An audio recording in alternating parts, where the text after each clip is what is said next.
We'll call to order the organizational meeting of the Saline Area Schools Board of Education for Tuesday, January 13, 2015. I invite you to join me in the Pledge of Allegiance. Pledge allegiance to the flag of the United States of America and to the republic for which it stands, one nation, under God, indivisible, with liberty and justice for all. We will now swear in the elected board members for the November election, and we'll do that over here by the flag.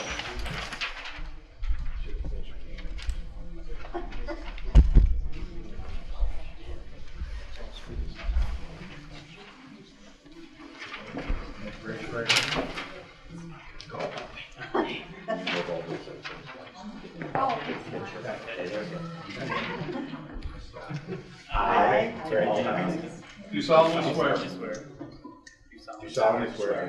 that I will support the Constitution of the United States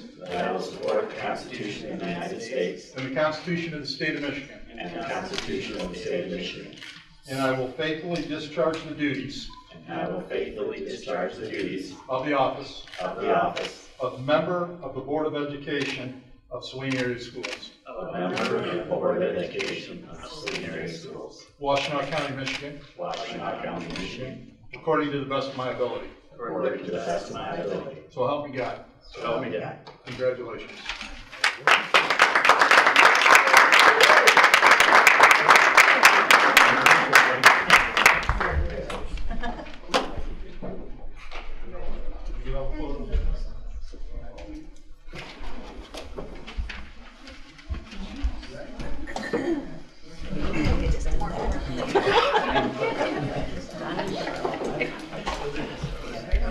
We'll proceed with the election of the new board officers. We'll go president, vice president, secretary. There's no need for a second. You can also nominate yourself. So we'll open the nominations for president, and I would like to nominate Paul Heineck for president. Are there any other nominations? All those in favor signify by saying aye. Aye. Opposed? Congratulations, President Heineck. We will open the nominations for vice president. I nominate Dave Holder for vice president. Are there additional nominations for vice president? All those in favor signify by saying aye. Aye. Opposed? And Dave Holden's vice president. We will open the nominations for secretary. I would like to nominate Karen Delhay for secretary. Any additional nominations? All those in favor signify by saying aye. Aye. Opposed? Congratulations, Secretary Delhay. And with that, the chair will entertain a motion to adjourn the organization meeting. Do we have a second? Support. All those in favor signify by saying aye. Aye. Opposed? Okay, we're done. All right, so we can reconfigure our seats here, I guess. How about reconfiguring?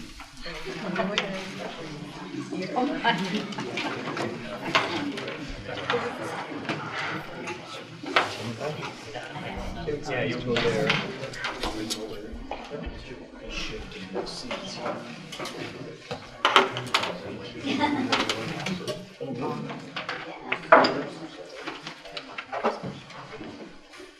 Oh yeah, send my thing down. Send my name flag over. I know.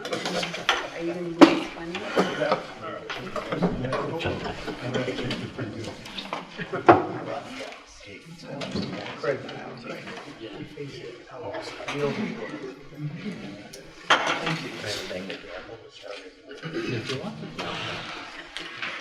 I'd like to call to order the regular Board of Education meeting of January 13th, 2015 at 6:35. First order of business is public comment. The board will not engage in any question and answer period during public comment. Policy is 3 minutes. Is there anyone who has public comment tonight?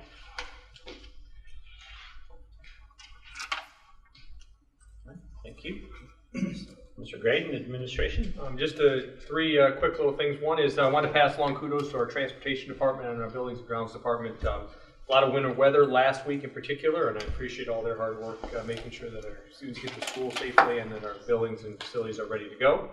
I'd also like to thank Kurt Ellis, who stepped in the role of interim athletic director starting last Monday. We're working to kind of help him share duties with human resources and athletics, and have a timeline to replace the athletic director in a permanent situation, looking at posting by March 1st and then having a permanent person in place in early May, so they'll be able to work with the coaches relative to the fall season. And there was a big announcement last week. Last week, the Michigan Department of Education announced that for the 15-16 school year, so the current sophomores, the test that they would take in their spring and their junior year has moved from the ACT to the SAT.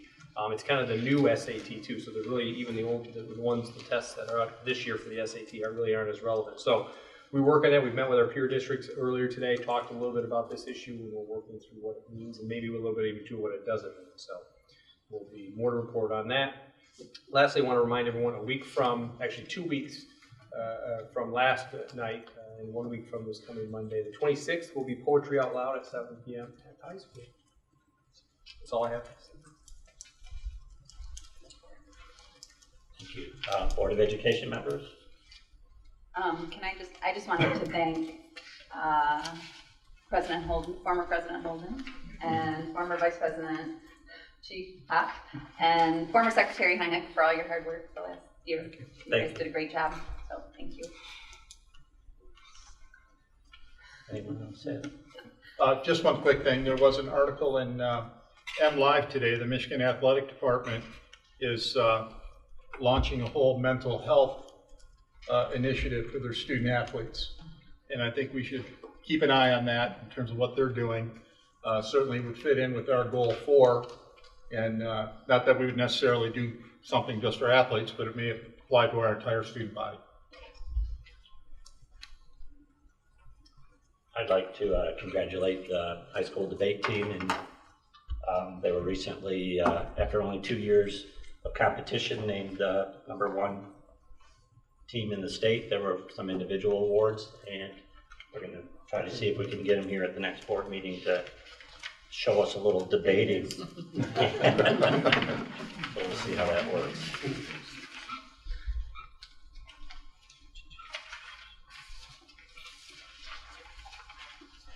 Can I have a motion to approve the agenda as printed? So moved. Second. And Diane. All those in favor, please signify by saying aye. Aye. Aye. Those opposed? Hearing none. Move on. Scheduled reports, Kids Against Hunger program. Yeah, I'd like to call Joel Benedict and Heather Kallstrom to the podium to talk a little bit about the Kids Against Hunger program and get a big check. Thanks for letting us speak tonight. We come to you not as employees, but as Kiwanians. How many years have you been in, Joel? 5 years. And this is my 3rd. Joel's a member at large, and I'm the vice president this year. Good job, Kiwanis. Kiwanis is all about working with kids and helping kids and making a difference. Kids count to us, and we know they count to you. So this is our 3rd year to partner in a program called Kids Against Hunger. Do you want to describe it a little bit? Sure. We're going to have the students at Heritage package we hope to package about 20,000 or meals to feed 20,000 starving kids. So the goal of Kids Against Hunger is to help end starvation, and the food goes locally and nationally. And some goes to food gatherers, and some will stay in the county.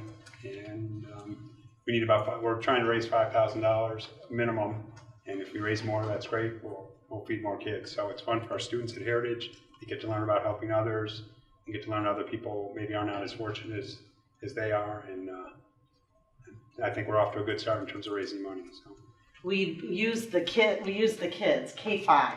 So our principals are really important. So a big shout out to Mrs. Rosen Leacher, Brad Bizu, Michelle Chekowitz, and Mrs. Sontag.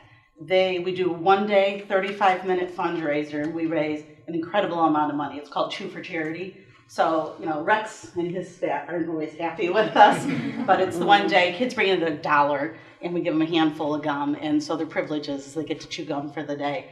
And we raise just an incredible amount of money. There's a lot of excitement in the air. We dress up. There was a little competition. Mrs. Sontag is competitive.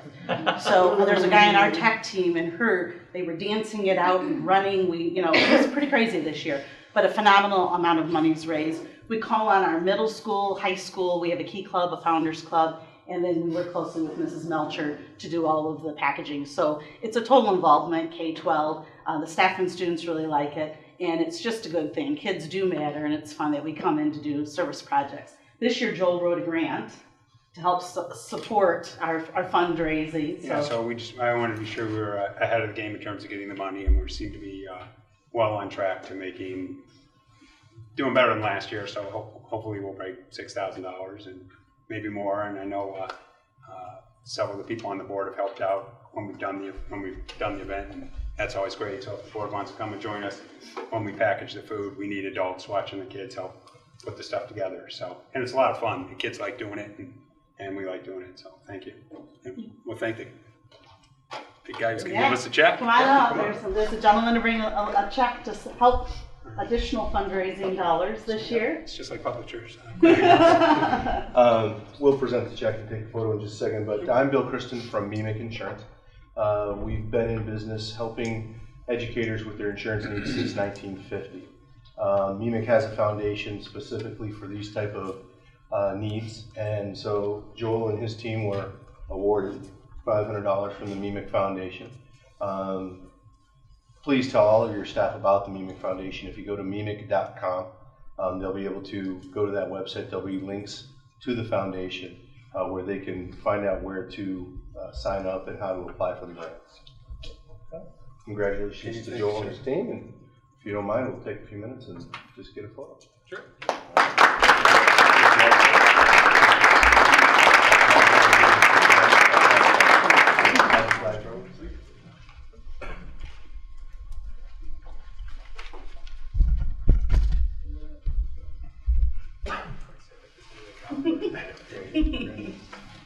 Congratulations again.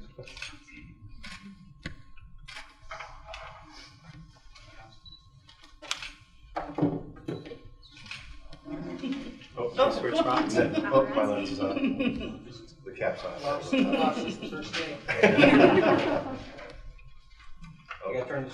Probably. Uh-oh. Did we break the camera? No. One more.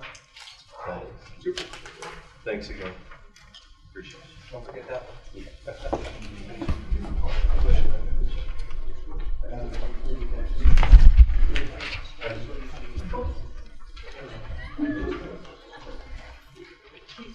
Thank you, Joel. Thank you, Heather. The next scheduled report is the strategic framework presentation. Superintendent Gray. Yeah, passed out a hard copy for you here, and come on, present it up here. We're really kind of at the midway point for the 2014-15 school year, and wanted to kind of check in relative to the strategic framework and talk a little bit about kind of what next steps will be associated with that. One, to remember, the framework is really about articulating the vision and mission of Saline Area Schools. It is the roadmap, the blueprint that we use to kind of help guide us as different issues arise. And so for us, it's not something that we did it, we put it on the wall, we talk about it every now and then. We do try and live it, we do try and really keep an eye on it to make sure that it's a living document or a living framework that allows us to kind of change and shift. And so to that end, I'll talk a little bit more about what next steps mean, but ultimately we're continuing to evaluate the effectiveness of the framework and what types of adjustments need to be made. Kind of our highlights that tie off to our 5 goals this year. 1, we've settled 3 collective bargaining agreements. That kind of really drives to goal 5. Implemented phase 2 of the Next Gen program, and I'll talk a little bit more about that, but that really cuts across goals 1 and 2. We're addressing social and emotional needs. A couple of in goal 4 and ex-president, Vice President Holden mentioned the need for us to continue to stay vigilant in that area, and it's something we continue to do. Just the success of our students and staff, and we talk about it here in this room a lot. We're very fortunate, the success of our students and staff. A lot of that really ties off to our having a clear vision and a clear path to make sure we're providing the types of programs and services necessary. And then our reputation in the marketplace, and I leave that on there, and I talk about that every now and then, but that continues to be critical in a competitive environment, that our reputation in the marketplace remains strong. And I think having a clearly articulated path to success is a part of that, and a key part of that. Goal number 1, just want to touch on, it's that all students will acquire the essential skills and knowledge to meet or exceed standards in reading, writing, mathematics by the end of grade 3. A couple of things component there, and again, we really talked over the last several years about front-loading the supports that we provide for our students, because we know that will provide opportunities for their success down the road. The GSRP, which is the Great Start Readiness Program, that classroom is full to capacity. We've pushed and almost got a second classroom off the ground this year. We feel like next year we will. We continue to work to try and identify the students within our community that would benefit from that program. And again, that's a program really designed to get at-risk students before kindergarten age and provide them with some academic and social emotional support to be successful in school. We fully implemented the Common Core State Standards in Reading and Writing, and that was really talked about this morning in one of our administrative meetings. We've implemented the new Everyday Math. When I say the new Everyday Math, it really is Common Core aligned. Our Best Fit literacy groups we've reached full implementation across our elementary levels, and Best Fit is where we regroup students based on their academic abilities in reading and writing, or particularly in reading, and provide them with instruction that's really targeted to their level, and then we reassess and refit those groups and allow students to move between groups. The challenges in goal number 1, we had Smarter Balanced outlined as kind of this performance task assessment process. We know that's changing, that's a moving target. We need to look at pulling that out of the goal number 1 area in terms of an action step and really refocusing in that area. And really that assessment regimen as it relates to kind of really goal 1 and goal 2, what is that going to look like? And maybe we need to look at more of a philosophical statement associated with assessment, because the state assessments continue to kind of shift and move. And then Best Fit Math implementation. We found success in terms of achievement and targeted interventions at the Best Fit in the literacy environment. Now is the time for us to make sure that we're moving towards math, and that's something we feel we really need to focus on. Goal number 2 is that all students will acquire and apply the essential skills to be continuous learners and productive citizens in an ever-changing 21st century global society. One, we want to create environments that allow for that to happen. That was one of the key action steps, and we have highlighted at the high school. We have the alcove is complete. We've talked about maybe taking the board meeting over there to show off that. Media center has been retrofitted. We've brought in different types of furniture and spaces. Capstone has kind of bounced around looking for what we call 21st century spaces, and really they're just flexible learning environments and trying to provide environments that are supportive of that. Next generation has kind of hit the ground and kind of gone to the second level with that. Rooms in those spaces, the academy, which is a group of teachers that are involved in learning about what we call next generation instruction, and really making sure that the focus is not on the technology and how we use technology to do what we did last year. It's about how do you look at instruction differently, and then as technology needs come out, what type of tools are necessary to help it be successful. We continue to talk about the 4 C's: creativity, communication, collaboration, and critical thinking as key areas for us to make sure that we're talking with our students about and focused on. That gets into things like assessment. How do you assess those 4 C's? A lot of movement in that area right now, not only in Saline, but across the public education. Best Fit Literacy Group full implementation is on the previous slide, and I did not take that off of this slide, so we do not do Best Fit there. Stephen and I looked at this, so you can scratch that off. One of the things with goal number 2, Steve, I don't know if you want to touch on the issue we kind of have with goal 1 and 2 right now. Sure, I can. So goal 1 in particular, when we started working on the framework 5 years ago, just about 5 years ago to the day, we had zeroed in on this idea that we needed to put a great emphasis in the K-3 environment for literacy in particular, and that was based on research. This idea that quite a bit of research showing that by the time students exit 3rd grade, wherever they're at, their literacy level, 90% likelihood that that's where they'll be when they graduate from high school. And we felt that with limited resources, we wanted to put all of our emphasis in goal 1 at the K-3 level. We feel like we've done that over the last 5 years in terms of put a lot of resources there, but we're talking about the need to expand it to be able to meet more of the needs of what's actually happening in the area of literacy and math across K-12. So goal 1, there may be some movement in terms of expanding that to be more inclusive of the K-12 environment. Continue to kind of focus in an area, and I think we may need to figure out a way to kind of combine that area and really fill that 4-8 gap and really make it a little bit of a different structure to those two goal areas. One of the things in terms of goal number 2, that Capstone is a class that I think many of you are aware of, that it really does try to drive home some of the goals, or the goal of goal 2, in terms of the global citizen and the environments that we want them to be in, and the type of instruction that looks like, and the way we try to integrate content areas like science, English, and social studies. 3 years ago, there were 60 students in the class. Last year, I think there were 150. This year, there are almost 250. And so the enrollment in that program is indicative of our student population, our community, and our parents starting to understand that really is a really key experience for students to have. When you have about 250 out of more than 50% of the senior class starting to take it, becomes kind of culture building in terms of the environment within the building. And so we're really excited about that. I think there's some opportunity to expand that now as we move forward. Revising our handbooks and policy, one of the things is we talk about some of the types of things we're doing now are things that we wouldn't have done in the past. And our digital usage policies, our appropriate use policies, are how we handle wireless devices, things even like headphones in hallways. We need to make sure that we're kind of following up the transition we're making in the classroom with our instructional methods with what do our policies look like. And that's an area that we talk a lot about as administrators. We talk a lot with other peer districts about how do you handle those types of things. And ultimately, with goal 2, it's taking it to scale. How do we take some of the things we're doing now and really take it to scale? So that's a challenge for us moving forward. Goal 3 is strengthen family, school relationships, continue to expand civic, business, higher education, community partnerships to support, improve student achievement. We've continued to push kind of on increasing alumni connections. There's a kind of alumni subcommittee. This Thursday, there's a meeting at 7:15 in the morning, actually in this room. That's going to be the first meeting with the kind of the Foundation Alumni Committee and a member of the Saline Alumni Association, which is an older organization that's been around for quite a while, that does the banquet in June. And so we're trying to figure out ways to kind of bring those groups together to make sure that alumni group is understanding what we're doing and supportive of our district. A downtown pep rally, and Vice President Holden was involved with trying to make sure that got off the ground. But I think that was another kind of things. Well, what are we doing in our community to support? Main Street felt that was an outstanding event for them to kind of partner with us on. We want to continue to expand that.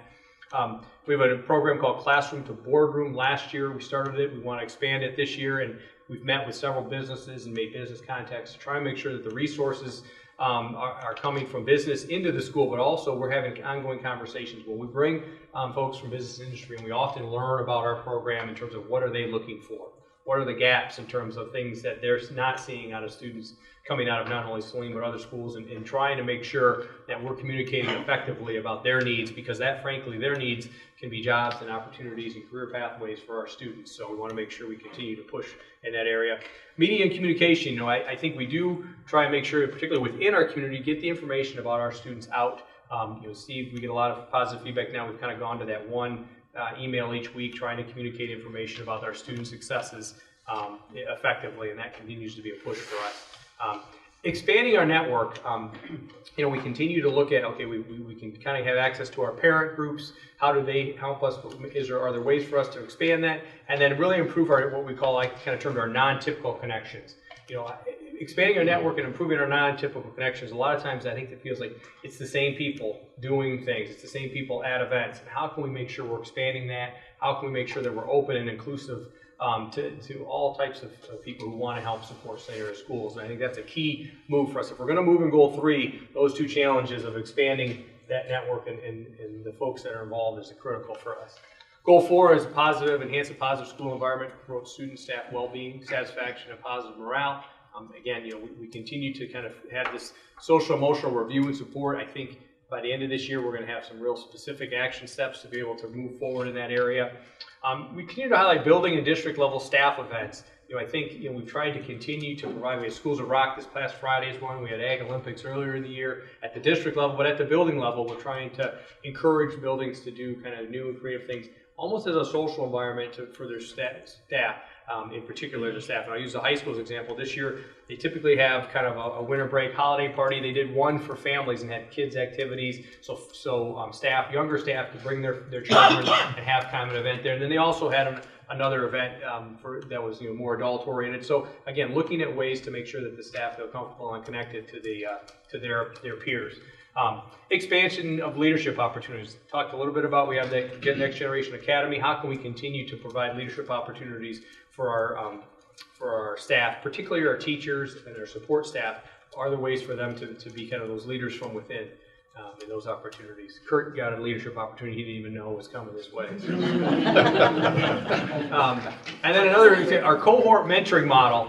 We have developed now a lot of times, and I think schools of education kind of coach teachers that are applying to say what type of mentoring program. We have a one-on-one mentoring program that exists, but over the last several years, Kurt and the Human Resources Department has developed this mentoring cohort. So the staff that are hired within a given year stick together and have a book study, and Steve is involved with kind of coordinating some group and shared learning and really try to bring them on as a specific class. And we've seen some real inroads, not only in terms of them developing an understanding of the culture of our school district, but also develop some connections to their peers. Those are the folks that they were hired with that may or may not be in their building, and we see it with these other district-wide events where they're able to reconnect, and that's been a real positive thing. The advisory model, we need to continue to get out more, and I'll focus on myself in terms of making sure that I'm in buildings and getting feedback directly from staff and students. And again, that would go for our human resources, business, and curriculum. We want to make sure we do a better job of kind of continuing to get out. And then, once we identify these action steps in terms of expanding the social emotional support, where are the resources associated with that? That's a challenge for us right now. How do we identify the resources necessary and allocate them appropriately? Goal 5, this is the district shall establish short-term financial stability and long-term solvency. One of the key steps for Goal 5 was really for us to develop a 5-year planning tool. Those on the board know it was developed and we used it in terms of settling 3 collective bargaining agreements in terms of where we're at, so that was been a thing. Fully converted our business and human resources systems. This past January 2nd was the first day of new contract for our largest bargaining unit, and it was also the first run on our new payroll system. And, I got paid, and I think that was the main thing. Most of the checks made their way out, and we were very happy with that. A lot of time and energy went in from our human resources department went into making sure that took place over the holiday break. And then structural changes that increase fund balance. One of the things that Goal 5 said, we need to really look at our structure, and I applaud our cooperation with our bargaining units to really get us to a spot where structurally we're really moving in the right direction from a fund balance standpoint. We have an issue as we exit a self-funded program. We have which is a kind of a one-time expenditure hit we're going to take. We have some one-time revenue coming with the sale of Houghton. If you strip those away, we really wanted to focus on long-term structure. How does it look? And we've moved in the right direction. Challenges continue to be, the conversion to New World, kind of making sure that finishes off well and is not something that is a drain in terms of our resources and energy, so that we can continue to focus on other things within both of those departments. Development of advisory groups. One of the key action steps in Goal 5 is to really get feedback from our community, and so that's a really key goal for us moving into 2016. One of the challenges that affect Goal 5, and obviously I don't know if we can have an action step on it other than advocacy, and that ties into our next board meeting, but the financial health of Michigan and the legislative efforts that come out of that. If Michigan is healthy, the chances that we're going to receive stable funding from the state increases. So we really need to kind of figure out ways to make sure that we're up to date in terms of what's going to be happening. So that as we try to build structures from a financial position, we know what we can expect from the state of Michigan in our legislature. So we'll continue to work on that. Areas of focus, maintaining that financial trend. That's a critical piece for us to show our community that we're being diligent and allow us to provide resources to support these other goals. And that's a key function for us. The implementation of strategic framework. We met today as an administrative group. We're meeting on Thursday to continue to refine them. It's time for us. It was developed in 2009, formally adopted by the board originally in 2010. There was a formal review in 2012. It was adopted again in 2013. We're in that process now. Between now and the end of the school year, we need a lot of voices to really look at this plan and again kind of reframe some of those action steps so that we're ready to go in the fall and really provide us again with a multi-year focus moving forward. So that's a really key step for us. Student health continues to be an area of focus for us. I think I call it social emotional. It also falls into drug and alcohol use. We want to make sure that we're providing support for our students in that area. Capital and infrastructure needs. I think the board has talked openly about the need to really address that in a fundamental way. That's a key area of focus for us as we move forward. And then state and federal funding / policy implications. I think we really do need to kind of keep our eyes on what's going on, because you can't become so kind of consumed with what we're doing. We're not ready to kind of pivot as some things come down the pike, from whether it be Lansing and in some cases even from Washington, D.C. So I think that's another area that it needs to be a focus for us in that ever-changing environment. So that's kind of the state of the district as of today. Any questions about that?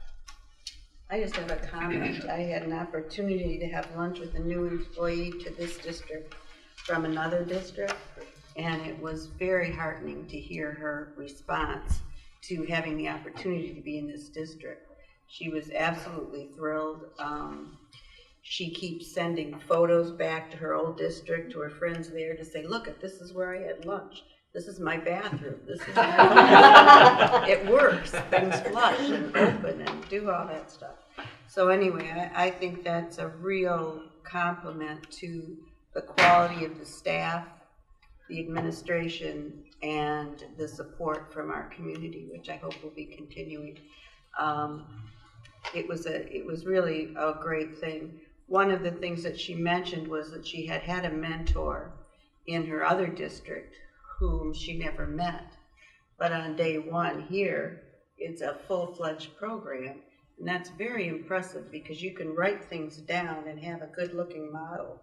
But unless you have staff and administration that's willing to pursue that, it's not worth much. So it was really great opportunity for me to listen to what it was like to become a new teacher here in the Saline Area Schools.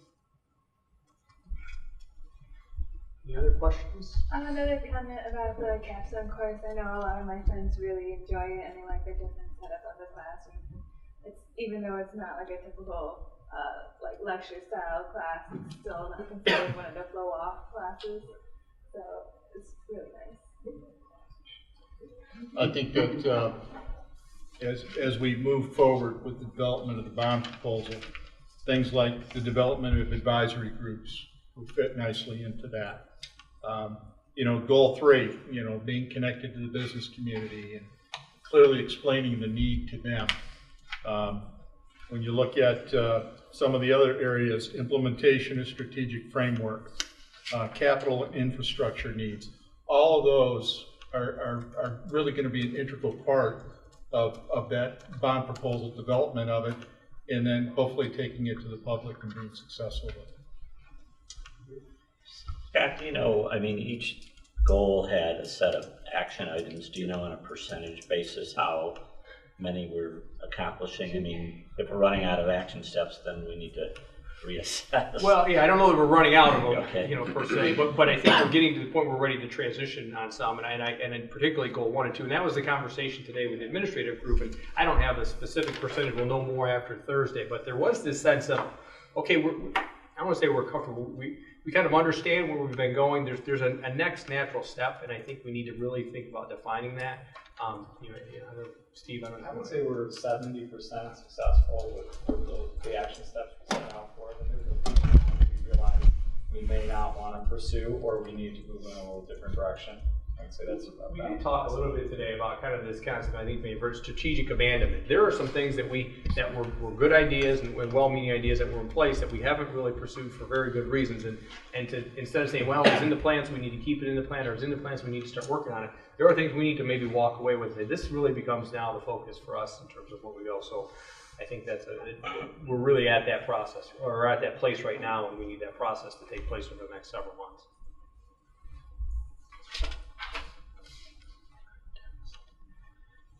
Any other questions? All right.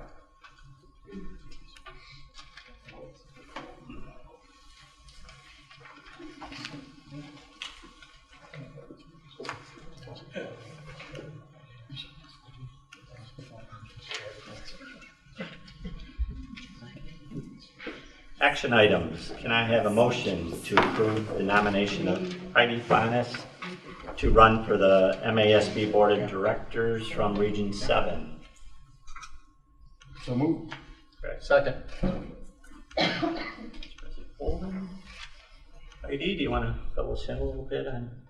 The MASB Board of Directors is the MASB, Michigan Association of School Boards, is a professional organization, and the board basically helps set the direction that the MASB is going to be taking. They're very involved in legislative issues, in what kinds of training boards need in mentoring other board members, and also what kinds of programs, and the annual conference, what kind of speakers that they bring in. And I was contacted and asked if I would run, and our region covers basically this Washtenaw, Jackson, down to the Michigan, Indiana, Ohio, I guess. It's Ohio over here.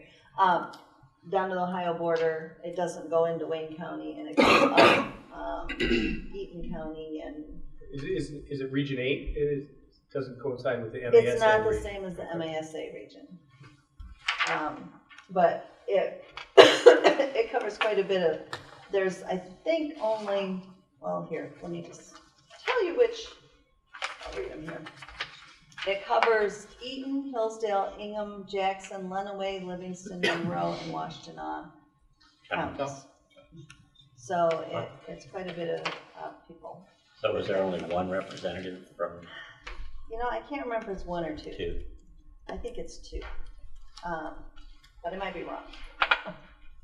And assuming we get a ballot to vote, is that how? Or does, What they will do is every school board gets to vote. And so unless there's nobody else running, then they don't even send out the ballots for those areas. I'd just like to add, you know, Heidi came to the board with just tremendous qualifications. Had in her former home in Matawan, was on the board, is a platinum member of MASB.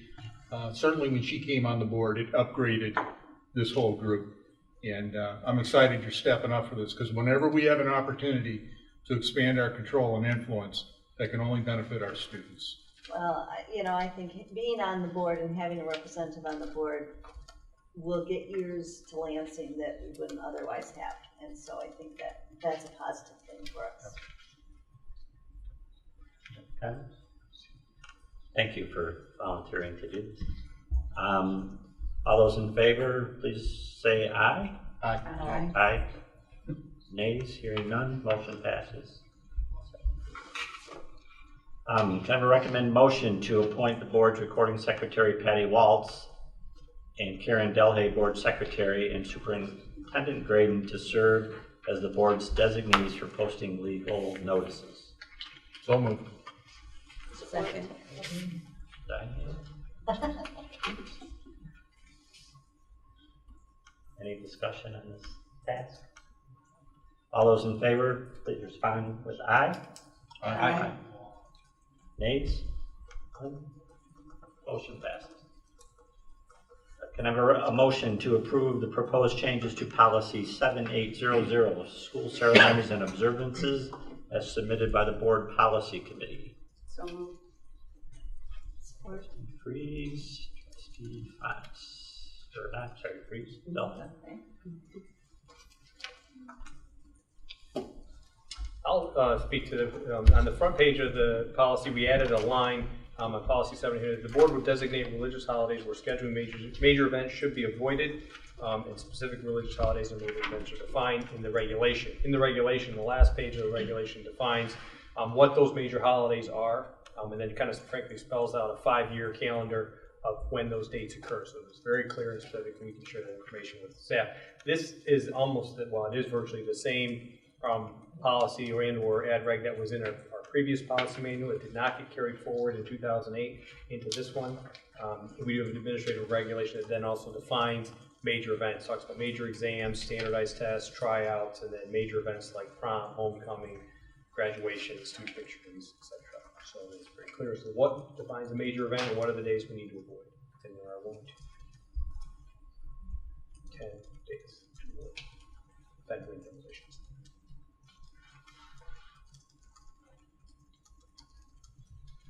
Discussion. No, I'm glad to hear it's policy, an official policy at this point, that even though that was the intent previously, this will make things just that much easier and clearer in the future. I think to spell out the specifics is very helpful too. So there's no question, is this or not? So We'll save a lot of rearranging in future years. All those in favor, please signify with an aye. Aye. Hearing no nays, motion passes. Discussion items, budget committee update. That would be me. We met right before Christmas, I guess, and now that all three contracts are settled, Jan has provided us with some wonderful projections into the future of the budget. We discussed those for a while. Things looked fairly level. It wasn't a lot of red. We talked about, December was a little bit of a warmer month, so we haven't hit some of the excess we put into utilities yet. And we started a short discussion about a bond and some information. And I think that was it. That just as an offshoot to that, Superintendent Graydon and I met with Paul Stoddard, who does a lot of the bond work for school districts in the state of Michigan. And he kind of gave me a bond 101 lesson, which was very helpful. To pass. And in fact, I'll copy the documents that he provided and get them out to the entire board.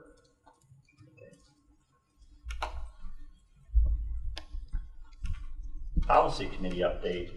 Chairman Delhay. We brought forth the two today to approve, and now we're just pending until figure out what's happening in the committees. Okay. Oh, that's discussion item C. Board committee assignments. It's that time of year. Everyone just email me your interest in your committees. Continuing to serve is always positive on your present committees because it makes the paperwork less. And May want to email out to the list. I'll email out the list of all the committees, and Superintendent Gray and I kind of compiled when they actually meet, days and times and amounts, so you could take that into your consideration of your committee assignment. So I will get that out today or tomorrow, and then if everyone could let me know. And that leads us to the Board of Education retreat next Tuesday at 6 o'clock. We're going to be here in this room? Yeah. Or? Actually, we're in room 33. There's a reproductive health meeting. So if everyone can get me their favorite board committee assignment requests by then we can have that list out and get everyone going on their committees. If anyone has any agenda items they'd like to have on the retreat list next week, it's going to be 2 hours, not go over. What have we put on already? We talked a little bit about the framework and or infrastructure needs.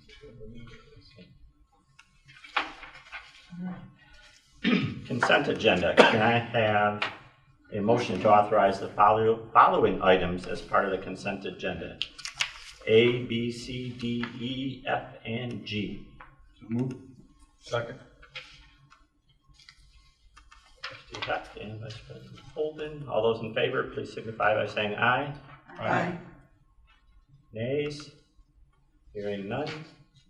Passes. Items scheduled on the next agenda. Next meeting is a study session. Representative Zemke will be here to Yes, he's confirmed. confirm, to let us know what the legislature's been up to and what we want them to be up to. So we'll have some good discussion items. We have the amended budget. Amended budget. Yay. Hopefully on the debate team. And hopefully we'll have the debate team.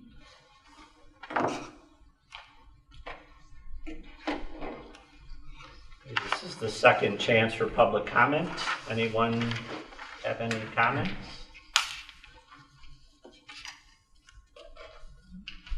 Okay, our next meeting will be held on January 27th at 6:30 p.m. here at Liberty Media Center. I cannot let the meeting go without a thank you to everyone who was involved in Schools of Rock. I forgot, especially Ms. Waltz, who continues to put on good events. Can I have a motion to adjourn the Board of Education meeting of January 13th, 2015 at 7:15? So moved. Trustee Support. Freeze. Trustee. All those in favor? Aye. Meeting's adjourned.